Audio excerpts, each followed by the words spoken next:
Assalamualaikum warahmatullahi wabarakatuh. Saya Umi Alfida Kalam, NIM A1H1200027 jurusan PG PAUD Universitas Haloleo. Pada kesempatan kali ini saya akan menyampaikan intisari dari 4 poin penting yang berkaitan dengan mata kuliah pengantar pendidikan. Yang pertama, hakikat manusia dan pengembangannya. Yang kedua, pengertian dan unsur-unsur pendidikan. Yang ketiga, landasan dan asas-asas pendidikan. Yang keempat, perkiraan dan antisipasi masyarakat terhadap masa depan. Berkaitan hakikat manusia dan pengembangannya, hakikat manusia dapat diartikan sebagai ciri-ciri karakteristik yang berbeda dengan makhluk lainnya. Wujud dari sifat hakikat manusia ini yakni kemampuan menyadari diri, memiliki sifat keakuan, ego, individualitas, kemampuan bereksistensi, yakni kemampuan menempatkan dirinya, mewujudkan dirinya agar lebih mudah dikenal, memiliki kata hati. Manusia ingin menempatkan dirinya agar mendapatkan kasih sayang, disayangi, dan dibelai. Moral, manusia selalu ingin mewujudkan dirinya bermoral. Kemampuan bertanggung jawab, yaitu menanggung segala sesuatu yang sudah terjadi. Rasa kebebasan, yaitu bebas tidak terikat oleh sesuatu, namun sesuai dengan kodrat manusia. Kesediaan melaksanakan kewajiban dan menyadari hak, kemampuan menghayati kebahagiaan dari hasil-hasil usahanya. Dimensi-dimensi hakikat manusia yaitu dimensi keindividualan, dimensi keberadaan manusia yang saling berbeda dari individu satu dan individu yang lainnya. Dimensi ini bersifat keakuan. Dimensi kesosialan yaitu saling ketergantungan antar manusia dalam bergaul. Dimensi kesusilaan yaitu manusia menempatkan dirinya dalam berperilaku baik dan buruk.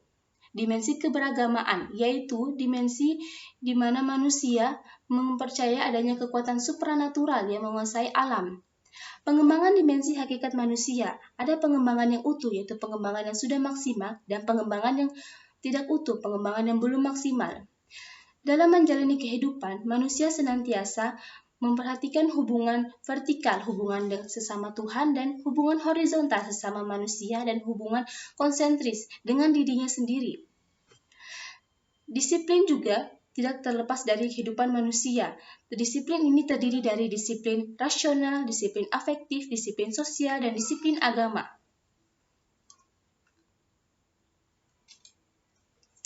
Berkaitan dengan pengertian dan unsur-unsur pendidikan, pendidikan adalah sebagai transformasi budaya, pembentukan pribadi, penyiapan warga negara, dan penyiapan tenaga kerja. Pengertian pendidikan ini juga sejalan dengan pengertian pendidikan nasional yang tercantum dalam Undang-Undang Nomor 20 Tahun 2003. Jenjang tujuan pendidikan di Indonesia yaitu tujuan pendidikan nasional, tujuan institusional, tujuan kurikuler, dan tujuan institusional. Unsur-unsur pendidikan, pendidik, orang yang membimbing, peserta didik, subjek yang dibimbing, metode, materi pembelajaran, media pembelajaran, evaluasi pembelajaran, dan tujuan pembelajaran. Ketujuh unsur ini jika dijalankan dengan baik akan menjadi sistem dalam pendidikan, dan sistem pendidikan ini jika berjalan secara terarah, terprogram, prosedural, dan ini dinamakan sebagai pendidikan yang sistemik.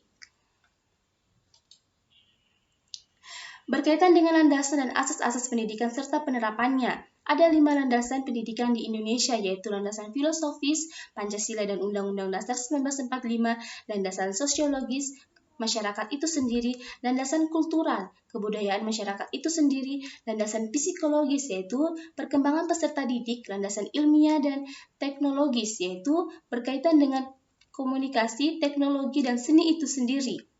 Asas-asas pokok pendidikan, asas Tutwuri Handayani berbunyi Ingarso Sungtolodo, jika di depan memberi contoh, Ingmadya Mangunkarso, jika di tengah memberi dukungan, Tutwuri Handayani, jika di belakang memberi dorongan.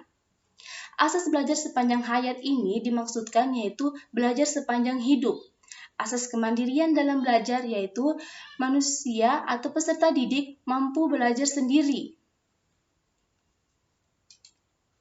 Berkaitan dengan perkiraan dan antisipasi terhadap masyarakat masa depan, yaitu masyarakat atau peserta didik mampu belajar karena Pendidikan memberikan kita gambaran tentang masa depan, yaitu seperti kecenderungan globalisasi, perkembangan ilmu pengetahuan teknologi, perkembangan arus komunikasi yang semakin padat dan cepat, peningkatan layanan profesional yang semakin kritis karena dari masa ke masa masyarakat selalu kritis.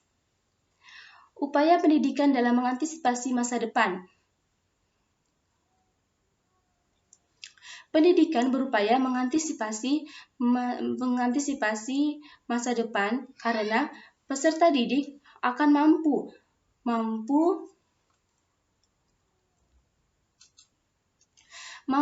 di sini yaitu peserta didik memiliki kemampuan mengantisipasi perkembangan ilmu pengetahuan dan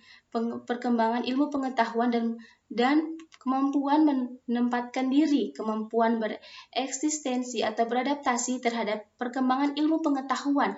Peserta didik juga di sini harus mampu menyeleksi atau memfilter berbagai informasi yang ada. Kemampuan-kemampuan ini akan menciptakan manusia yang modern.